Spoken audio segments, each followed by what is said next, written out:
आज एक और बड़ा डेवलपमेंट हुआ। आज से देश में अंग्रेजों के जमाने से चले आ रहे कानूनों की जगह नए भारतीय कानून लागू हो गए।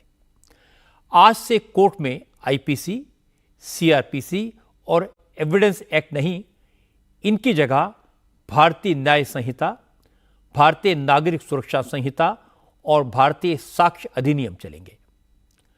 होम मिनिस्टर अमित शाह ने कहा, भारत में अब दंड संहिता नहीं, न्याय संहिता चलेगी। अब पीड़ित को जल्दी और सही न्याय मिलेगा। इंसाफ पाने के लिए लंबा इंतजार नहीं करना पड़ेगा। आईपीसी यानी इंडियन पिनल कोड में 511 धाराएं थी, जबकि भारतीय न्याय संहिता में 358 धाराएं होंगी। इसमें 21 नए अपराध जुड़े हैं और 41 धाराओं में सजा बढ़ा दी गई है। इसके अलावा पहली बार 6 अपराधों में सामुदायिक सेवा की सजा जोड़ी गई है। यानी अगर कोई इन अपराधों में दोषी साबित होता है तो उसे कम्युनिटी सर्विस की सजा सुनाई जा सकती है। लेकिन विपक्ष ने पहले ही दिन से इन कानूनों के खिलाफ माहौल बनाना शुरू कर दिया। विरोधी दलों का पहला इल्जाम है कि सरकार ने अपनी मर्जी से संसद में चर्चा किए बगैर ये कानून पास किए, इसलिए इन कानूनों में बहुत सारी खामियां हैं। विपक्ष की मांग है कि सरकार नए कानून को लागू करने के बजाय इन्हें एक बार फिर पार्लियामेंट के सामने रखे और पूरी चर्चा और संशोधन के बाद इन्हें दोबारा पास करवाए। जिस तरीके से ये पार्लियामेंट्री स्टैंडिंग कमेटी में जब आया था, उनके जो प्रोसेस था, उनके मेंबर्स ने अपना आपत्ति जताई थी, क्या उसमें कमियां हैं, ये सामने लाए थे, पर उस पर कोई चेंजेस नहीं किया गया। आपने तब ये बिल पास किया है, शर्मनाक रिकॉर्ड तोड़कर, जहां 145 ऑपोजिशन एमपीज को आपने सस्पेंड कर दिया गया था। ये देश का दुर्भाग्य है। हम चाहते थे इस पर चर्चा हो, व्यापक चर्चा हो, क्योंकि हर देशवासी को इसका असर होगा, पर इस पर नहीं किया गया है। दिखाता है जैसे बुलडोजर जस्टिस में ये विश्वास रखते हैं, वैसे कानूनों को बुलडोजर की तरह पार कर रहे हैं। लेकिन अमित शाह ने एक्सप्लेन किया कि कानून बनाने से पहले सरकार ने किस लेवल पर कितना विचार विमर्श किया, राज्य सरकारों से सुझाव मांगे, सिविल सोसाइटी और समाज के हर वर्ग से राय ली, लोकसभा राज्यसभा में इन कानूनों पर कितने घंटे चर्चा हुई, उसका जिक्र किया। अमित शाह ने कहा कि सुप्रीम कोर्ट के जस्टिस और हाई कोर्ट के चीफ जस्टिस से सजेशन मांगे गए। होम सेक्रेटरी ने भी सभी राज्यों के डीजीपी से बात की थी। गृह मंत्रालय की स्टैंडिंग कमेटी में सभी दलों के सांसदों ने इस पर चर्चा की और विधेयक में 93 बदलाव करके इसे संसद में पेश किया गया। अमित शाह ने दावा किया, आजाद भारत के इतिहास में यह पहला कानून है जिस पर इतनी बहस हुई।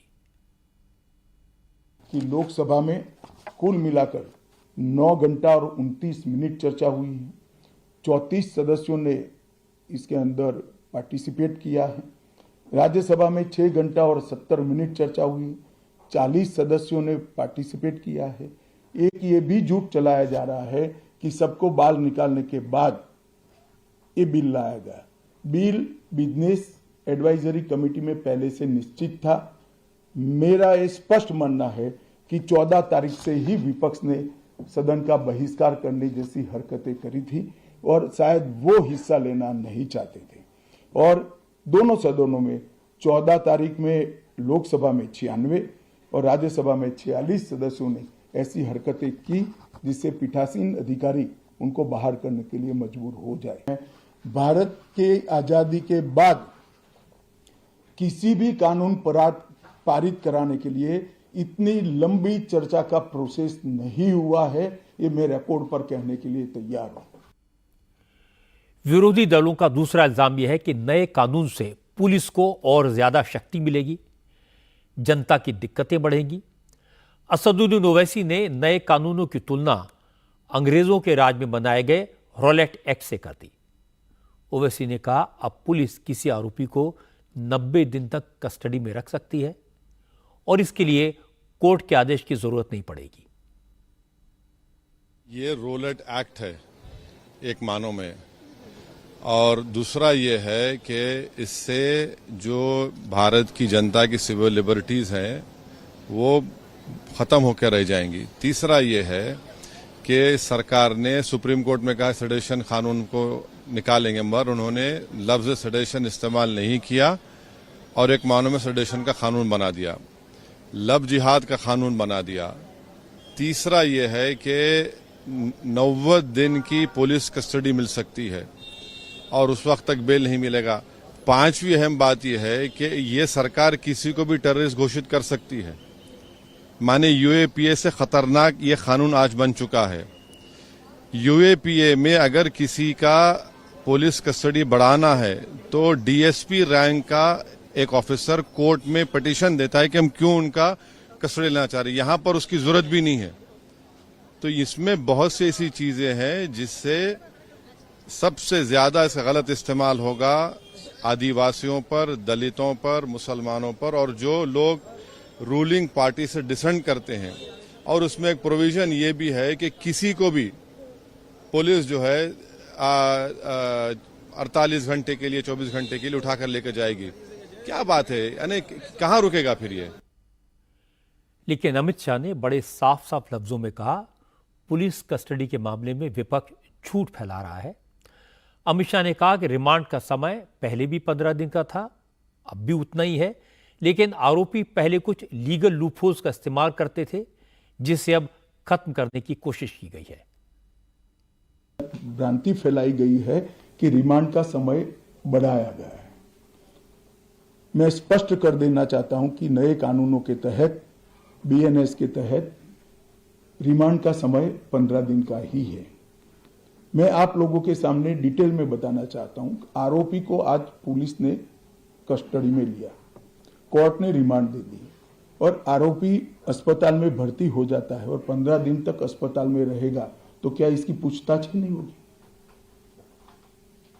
पूछताछ करनी चाहिए या नहीं करनी चाहिए? इसलिए हमने प्रावधान किया है कि 15 दिन की अपर लिमिट के अंदर, 60 दिन की अपर लिमिट के अंदर पुलिस इसका रिमांड ले सकती है। वरना उसको तो जुडिशियल कस्टडी में, जेल में पहले भी रहना था और बाद में भी रहना है। एक दूसरा आरोपी पकड़ा जाता है, पुलिस को दोनों को इकट्ठा करके पूछताछ करनी है, तो कैसे करेगी? तो 15 दिन की लिमिट को हमने नहीं बढ़ाया है, रिमांड 15 दिन की ही होगी। 60 दिन के भीतर एक या दो टुकड़ों में आप 15 दिन की रिमांड ले सकते हैं। भ्रांति फैलाई जा रही है कि रिमांड का पीरियड बढ़ाया गया है। कृपया मैं आप सबसे निवेदन करता हूं कि इसको आप क्लैरिफाई करिएगा, जिससे जनता में गलत बात न जाए। विपक्ष का आरोप है कि इन कानूनों के लागू होने से भारत एक पुलिस स्टेट में तब्दील हो जाएगा। कांग्रेस के एमपी मनीष तिवारी ने कहा, इन कानूनों को इतना लूजली डिफाइन किया गया है कि पुलिस इनका मनमाना इस्तेमाल कर सकती है। मनीष तिवारी ने कहा कि अब कोर्ट्स के सामने भी ओवरबर्डन की समस्या खड़ी हो जाएगी, क्योंकि उन्हें फौजदारी यानी क्रिमिनल लॉ के दो धाराओं के मामलों पर सुनवाई करनी पड़ेगी। ये दो समानांतर फौजदारी की प्रणालियों को आज से जन्म देंगे। 30 जून 2024 रात 12 बजे तक जो फौजदारी के मुकदमे लिखे गए हैं और जो अदालतों के संज्ञान में हैं, वो तो पुराने कानूनों के तहत उनके ऊपर कार्रवाई होगी। और जो 30 जून 2024 12:01 रात के बाद या दर्ज किए गए हैं या किए जाएंगे या अदालतों के सामने जाएंगे, उसमें नए कानून के तहत कार्रवाई होगी। और भारत की जो जुडिशल प्रणाली है, जो न्यायपालिका है, उसमें 3.4 करोड़ जो मामले हैं वो लंबित हैं। उसमें अधिकतर फौजदारी के मुकदमे हैं।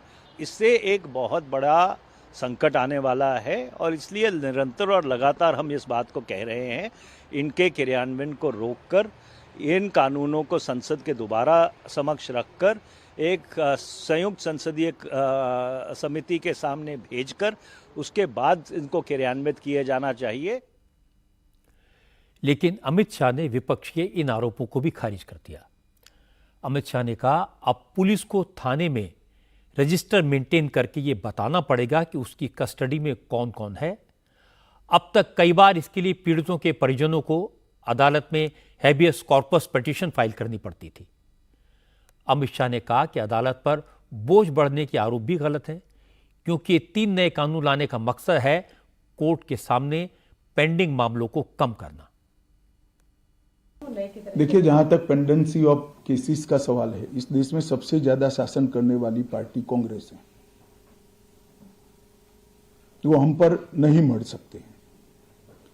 पेंडेंसी ऑफ केसेस को कम करने के लिए ही ये कानून लाए हैं। और मैं स्पष्टता कर दूं पुराने और नए कानून के लिए, गुनाह की तिथि 1/7/2024 के पहले की होगी, इसमें पुराने कानून के तहत प्रक्रिया चलेगी, और 1/7/2024 के बाद होने वाले हर गुनाह को ये तीनों नए कानूनों के हिसाब से चलाया जाएगा। पहले दिनों तक किसी को पुलिस ले जाती थी, परिवार वालों को कोर्ट में आना पड़ता था। अब हमने कंपलसरी किया है कि हर थाने में रजिस्टर होगा और ई रजिस्टर भी होगा कि कौन सा अपराधी पुलिस की कस्टडी में है, जिससे हेबियस के माध्यम से कोर्ट में नहीं जाना पड़ेगा। इससे पुलिस राज बढ़ेगा या कम होगा? 24 घंटे में अपराधी को न्यायाधीश के सामने ले जाना, ये पुलिस राज को कम करेगा या बढ़ाएगा? गिने चुने पुराने दकियानुसी कुछ शब्द और कुछ वाक्य कानून को पढ़े बगैर जनता में डालकर गलतफहमी करने का प्रयास करें। मेरी सभी से विनती है, कृपया ऐसा मत करें। जिन कानून को खत्म किया गया है, जिन कानूनों को बदला गया है, उनमें से ज्यादातर 1860 में बने थे। अंग्रेजों ने उस वक्त बनाए थे जब भारत गुलाम था। ये कानून उस वक्त बने थे जब टेलीफोन का आविष्कार भी नहीं हुआ था।